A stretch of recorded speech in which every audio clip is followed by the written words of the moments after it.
Story 1. A bizarre story. I never thought I'd go back to that house, but my mother's death forced me to. The moment I crossed the rusty gate, a chill ran down my spine. The place felt smaller than I remembered, almost suffocating. The windows were shut tight, the wood rotting. Everything carried the weight of something abandoned for far too long. I stepped in slowly, like I was trespassing on a place that no longer belonged to me. The smell of mold and old wood wrapped around me, turning my stomach. The furniture was still there, covered in dirty sheets, as if waiting for someone who never came back.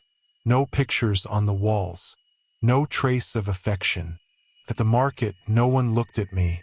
No one recognized me, or maybe they pretended not to, and there was that unsettling feeling of being watched. That night, the house felt like it was breathing. Every creak of the wood sounded like a whisper coming from the walls. Couldn't sleep. For the first time, I felt I had made a mistake coming back. The next morning, as if something was calling me, I climbed up to the attic. The stairs groaned with every step, echoing in my head like a warning. In the back of that dusty space, I found the old trunk. I barely remembered it existed. The wood nearly crumbled under my fingers. Inside, there were old papers, some falling apart from age, and a journal with a dark, cracked leather cover. Felt like it had been waiting for me. I started reading without thinking. The first pages were mundane: dates, chores, random notes. But soon the tone shifted. Words like bloodline, purity, sacred blood appeared over and over. Names were scratched out so violently the paper tore. Old dates, always followed by some macabre note. I closed the journal with trembling hands. The house was too quiet. I knew this was just the beginning, and maybe I should have left that trunk to rot up there. I tried to stay away from the journal, but it was useless. What I read kept spinning in my head. At night, I couldn't sleep. Every sound in the house felt like a warning. Memories I'd spent years burying started to surface. Quick, blurry images. My mother gripping my arm until it left marks. Someone whispering my name from behind a door. A sweet, rotten smell I couldn't place. None of it made sense, but it made me nauseous. Something had always been wrong here, and I never wanted to see it. Now it was too late. At the end of the hallway, the locked door stared back at me. I grabbed the trunk's key and opened it. The smell hit me first. Strong. Acidic.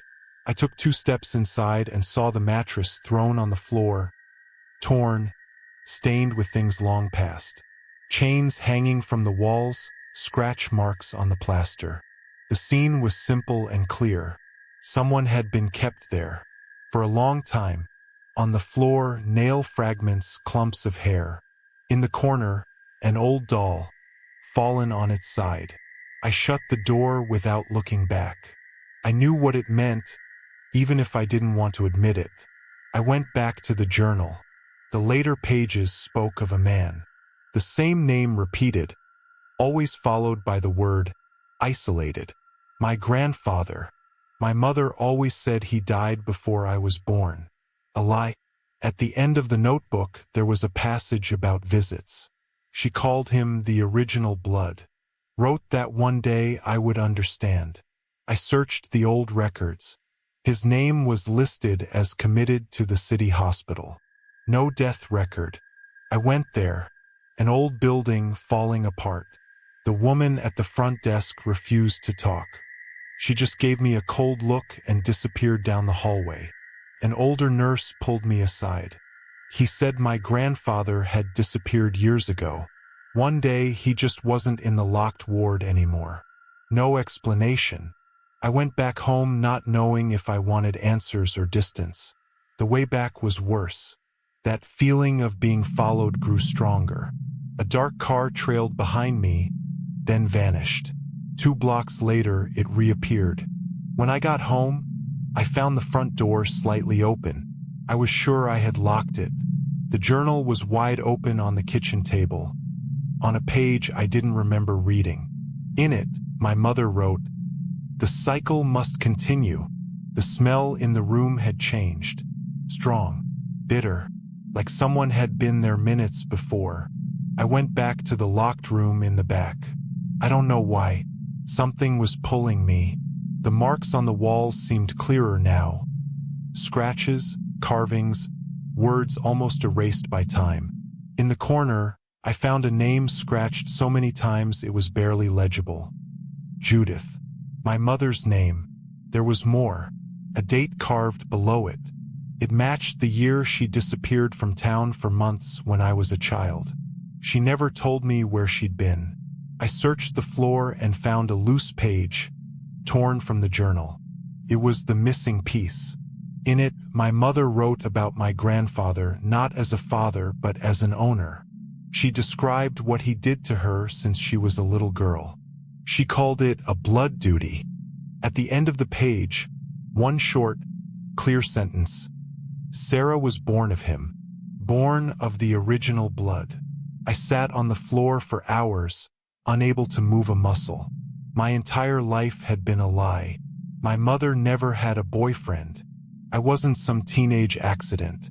I was born into a cycle that started long before me. I looked around.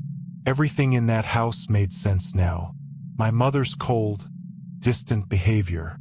Every time she disappeared, I turned to the last part of the journal I hadn't read.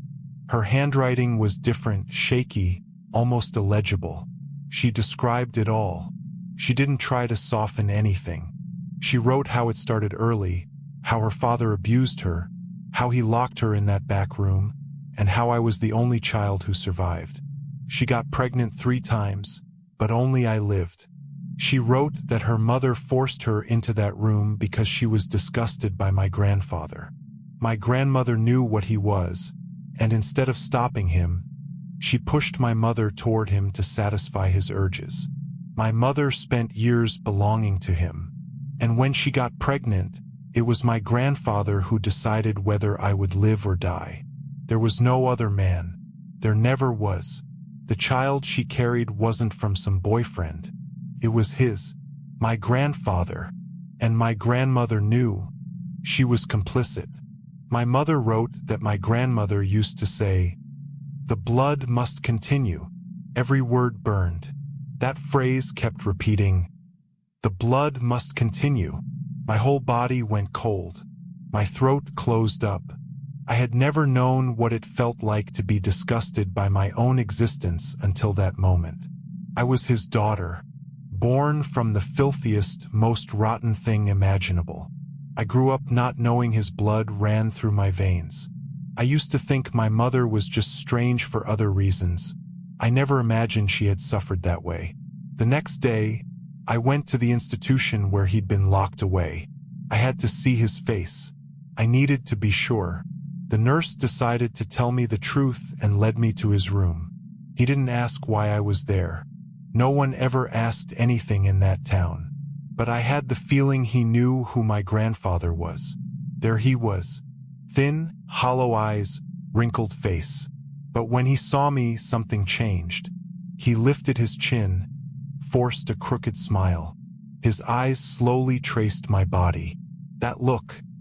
I recognized it instantly, even though I had never seen him before. It was exactly as my mother had described in the pages of the journal. The same look she had tried so hard to forget. He looked at me with desire. My stomach turned. I turned my back without saying a word. I walked out of there feeling his stench stuck to my skin. I never went back. Story 2.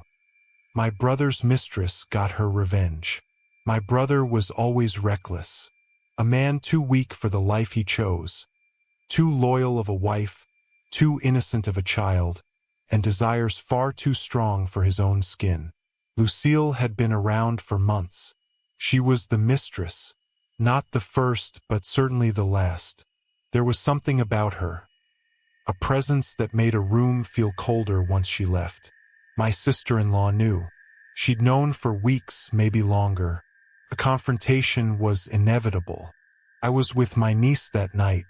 She was only 6, barely tall enough to peek over the gate. My brother wasn't home. Midnight was approaching. My sister-in-law's face was pale, her lips pressed tight. Finally, she grabbed the car keys, told me to get the girl, and drove us to the other side of the city. Lucille's house was smaller than I imagined, hidden behind dry hedges, with peeling paint on the wood. We didn't knock. We pounded.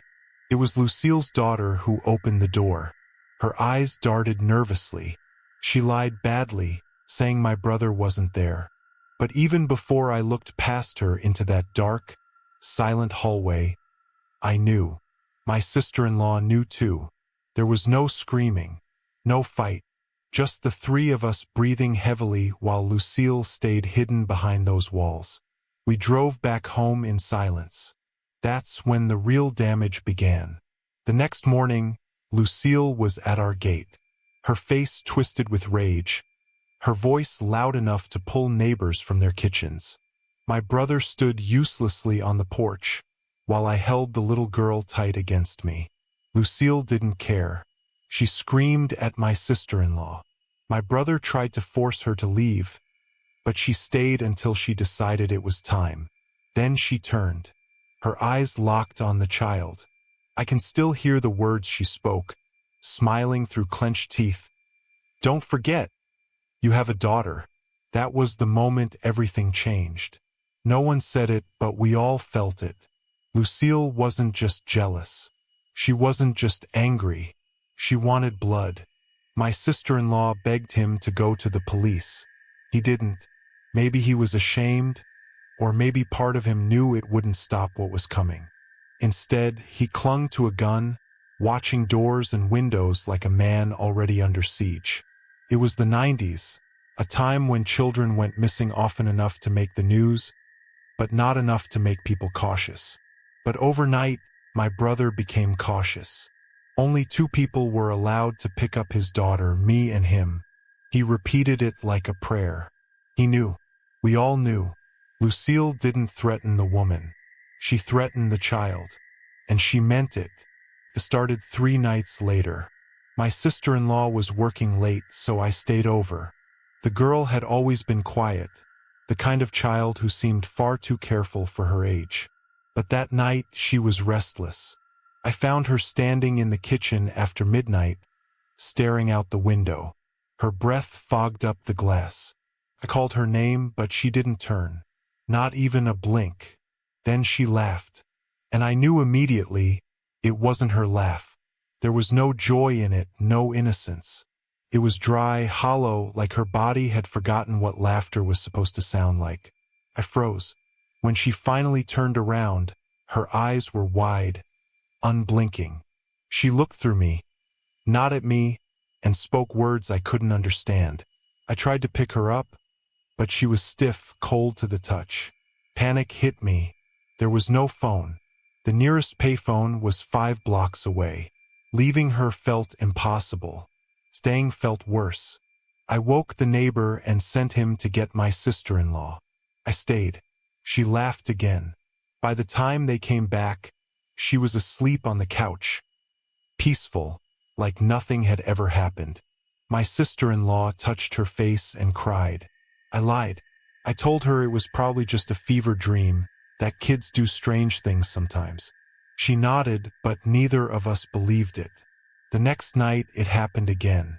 This time, she screamed. The sound tore through the house. Sharp, unnatural.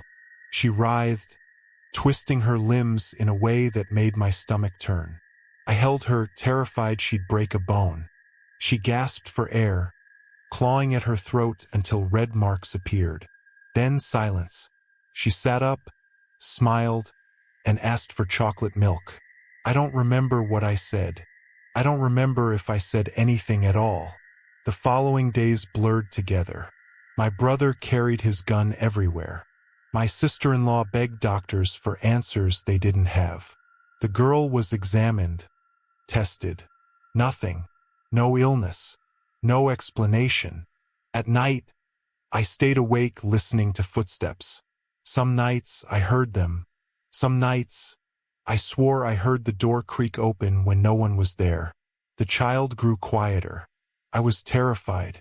A week later, the school called. They asked for me, not her mother. By then, even the teachers knew it was safer to deal with me. I left work without telling anyone and found the girl sitting stiffly in the principal's office. The principal didn't sit. She stood in the corner, arms crossed, lips pale. She didn't look at the girl, only at me. She laughed. The woman finally whispered, in the middle of class. She laughed, and she wouldn't stop. I tried to speak, but she kept going. She knew things about me, things no one knows. My father, what he did, what I saw. I wanted to tell her that wasn't possible, but the look in her eyes stopped me. She wasn't lying. She was scared. I took the girl's hand. It was cold. She smiled at me, but it wasn't her smile. There was something else now, a layer of something I couldn't name, something watching from inside. At home, I sat her down and asked what happened. She stared at me for a long time before her eyes drifted past me. Unfocused.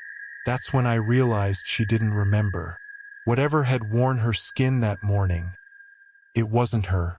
I should have told her mother everything. I should have screamed, begged her to run. But instead, I said nothing. I lied. I told myself it would pass, that it was grief or trauma or some childhood illness no one had named yet. But deep down, I knew. At night, I sat by the window. That's when I started seeing things too. A shape, a figure standing at the edge of the yard. It wasn't always there. But when it was, it didn't move. It didn't have to. It just watched. I stopped sleeping. I stayed up with the girl, waiting for midnight. Every night felt like a countdown. And every morning, she seemed a little less like herself. The dreams came after. At first, I couldn't remember them, just flashes. Dark water, tangled roots, a woman's voice whispering my name. I woke up drenched in sweat, the smell of earth clinging to my clothes. Some nights, I'd find myself standing at the window, staring out into the yard without knowing why. I told no one. I watched the girl wither. Food made her gag. Her skin turned pale. She grew quiet, too quiet, like sound no longer belonged to her. One night, I found her sitting on the floor, staring at nothing. I sat beside her, too afraid to speak, too afraid that my voice might break whatever spell was holding her there. Then she turned and smiled. "There's someone outside," she whispered. I looked. There was nothing, but the air felt wrong, heavy, thick with something unseen. I started locking every door, every window. My brother didn't notice. He was too busy keeping his gun close, too busy praying without knowing what he was praying for. Lucille hadn't come back, but I felt her everywhere. Her scent lingered in the wind. Her voice echoed in my ears when I tried to sleep. I started wondering if she ever really left, or if she just moved somewhere we couldn't see. The girl stopped talking. She woke up screaming, clawing at her throat. My sister-in-law took her to every doctor in town, but the results were always the same. Nothing. She was healthy, perfect even, except she was dying. One night, I woke to the sound of scratching. I followed it, barefoot and half asleep, until I reached the front door. It was her, the girl, nails dragging across the wood, eyes closed, mouth moving silently. I pulled her away, shaking so badly I could barely stand. She slept through it all, but I didn't. The next morning, I found the marks on the door, deep, splintered. There was blood beneath her nails, and for the first time I understood. This wasn't going to stop. It wasn't going to fade or break on its own. Lucille had unleashed something, and it was hungry. She didn't eat anymore, barely spoke, spent hours staring at the door. The scratches from the night before still carved deep into the wood, dark with dried blood. No one touched them. My brother stayed in the garage most days. The gun never left his side. He didn't look at his daughter. He couldn't. My sister-in-law cried until there was nothing left. I watched the girl. The way she sat still for hours, head tilted, listening to things no one else could hear. Sometimes I heard them too, breathing, whispering. Something was waiting outside. I stopped checking the yard. I knew it was there. I told my brother she was dying. I said it out loud, plain, direct. He didn't argue. He knew. We had nothing left. No doctors. No tests. No one willing to help. There was only the church. We didn't tell the girl. We told her we were going for a drive. She followed. Obedient. Empty. The sun was setting. The sky too pale, too still. Halfway there, she changed. That's when the laughter started. Soft at first, then trembling through her thin body. Her eyes stayed wide open. She didn't blink. Not once. It wasn't her laugh. My brother didn't stop driving. I didn't speak. The church appeared in the distance. Empty, silent. We carried her inside. She didn't resist. She didn't speak. She just kept smiling. And I knew Lucille was watching. The pastor didn't ask questions. He saw the girl and immediately started praying. Others gathered. Tense faces. No one looked at her for too long. They placed her in a chair. She sat still, hands resting in her lap, staring into nothing. The prayers grew louder. Still, nothing moved, not even her. Then she spoke. Calm, clear. No fear in her voice, just facts.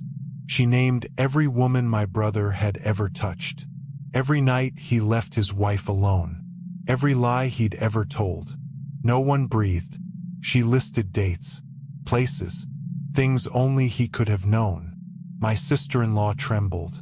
Tears streamed down her face. She didn't speak. The girl turned her head and looked at me next. She smiled, spoke my name, told secrets I'd buried for years, things no one in that room should have known. I felt a cold creep up my spine. The pastor shouted. Others joined in. The girl's body trembled once, but she kept smiling. Then the voice changed. Deeper, older. It wasn't hers anymore. It spoke of Lucille, of promises made, debts unpaid. It said the girl was never the target, just the price. The pastor kept praying louder now, desperate. The girl laughed. Short, sharp. She's waiting, the voice said. Outside. No one asked who. We all knew. The prayers cracked. Voices faltered. The girl collapsed forward. Silent. No one moved.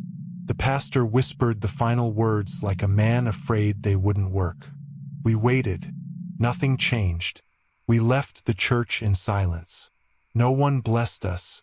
No one followed. The girl walked on her own, slow, like she was counting each step. At home, the air felt heavier. The house didn't belong to us anymore. My brother didn't wait. He made a call. He called a man who knew where Lucille had gone, what she'd done, where she'd prayed. That night, he left with another man. Didn't say a word. Took his gun. I stayed with the girl. She didn't sleep. Just lay there, eyes open, staring at the ceiling. I heard the front door creak just before dawn.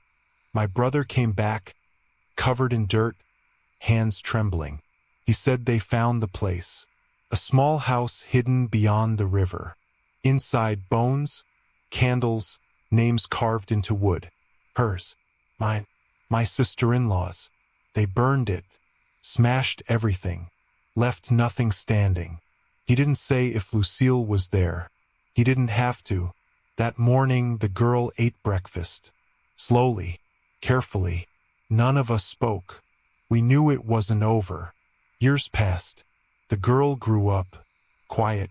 Watchful. Sometimes she laughed, but never like before. Lucille disappeared. Some said she got sick. Others claimed she lost her mind. Ended up screaming in the streets at noon and midnight. I saw her once. Thin. broken, empty eyes. She saw me, looked down, kept walking. The girl watched her too, said nothing.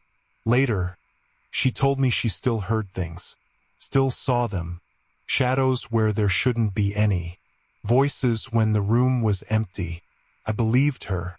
The pastor said it was over, that the curse broke the night the house burned. He was wrong.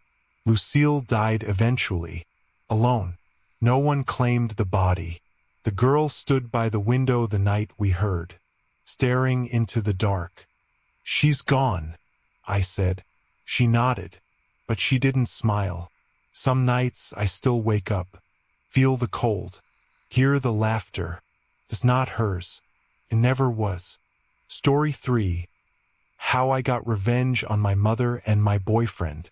I wasn't supposed to be there. I got home early from class because the professor didn't show up, and for a moment, I thought it'd be nice to get there first. Make some coffee, talk to her. My mom was always my best friend. Always. I came in quietly, didn't even slam the door. It was just our habit. That kind of freedom we shared inside the house. But as I walked past the living room, I heard a strange sound coming from the hallway, a muffled moan. I laughed, just for a second, thought the TV was on. But when I got to my bedroom door, the laugh died. My mom, on top of him, my boyfriend. It wasn't just sex. It was intimate, connected. She stroked his face like someone in love.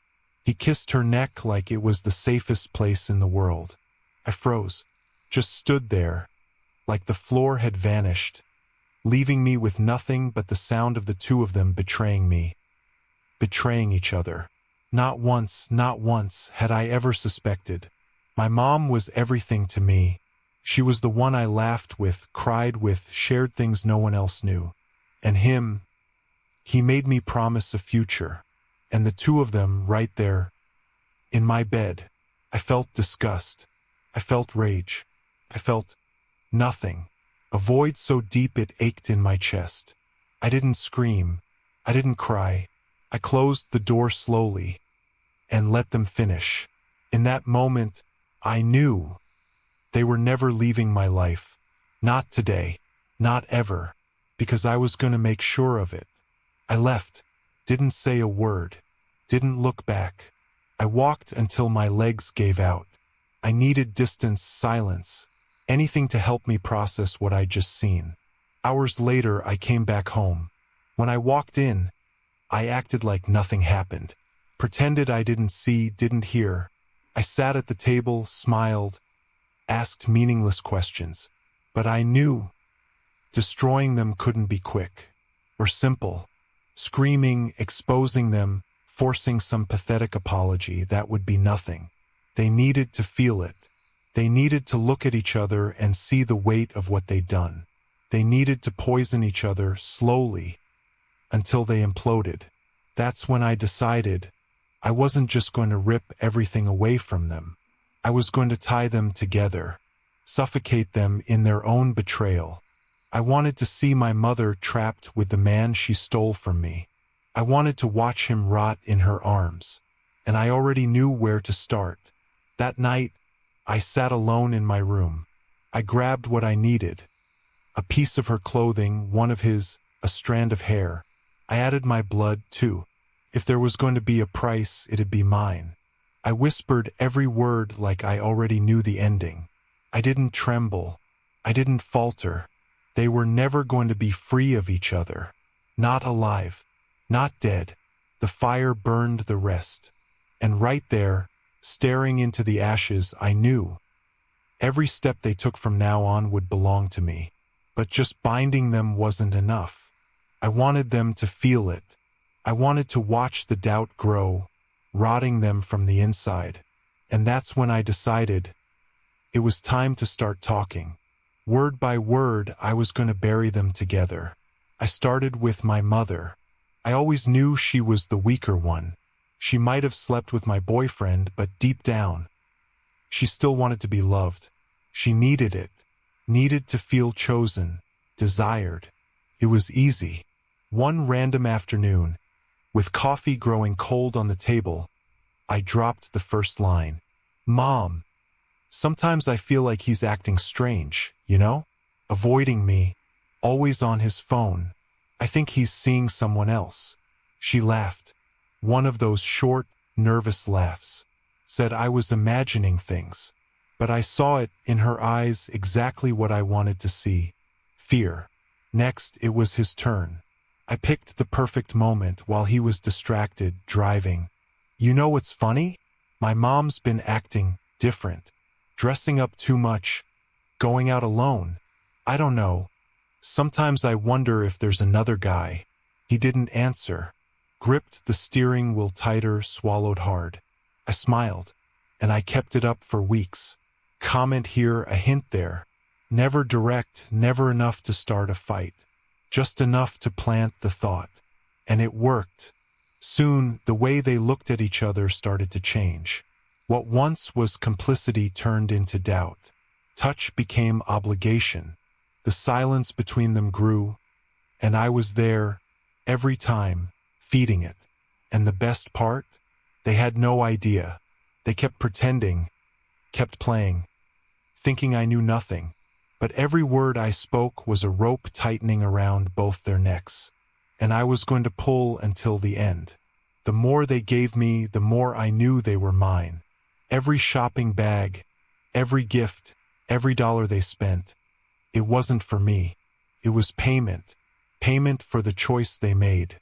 And I made them pay. No pity. No limit. Because money was never what I wanted.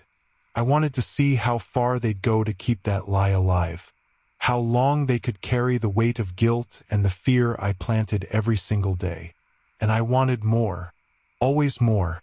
Because what I was chasing from the very beginning was the end. I held on for a year and a half. A year and a half pretending, smiling, asking, taking, using them, twisting them. I drained them dry. Every gift, every scrap of affection, every guilty glance. And when there was nothing left to take, I decided it was time. No screaming, no breaking things. I ended it the cleanest, coldest way possible. Exactly how they deserved. I called him, told him we needed to talk. Said I needed space, that my mom wasn't doing well. That I found out. She was seeing a married man and I had to be there for her. I saw it in his eyes, fear, relief, guilt.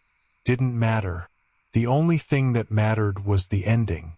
That same day, I sat down with her. Told her the relationship was over. Said I found out he was sleeping with one of my college professors. I made up the name, the class, the story. And she believed it. Of course she did. She cried. Faked surprise. Faked pain.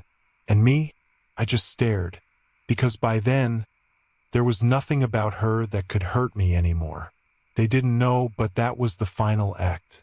I ended it my way, on my terms, and I left them, staring at each other, hating each other, blaming each other, never knowing that I knew everything. After the breakup, I rented an apartment in another city and cut ties with my mom. A neighbor later told me, they fight every single day, but they don't leave each other. I think I got my revenge.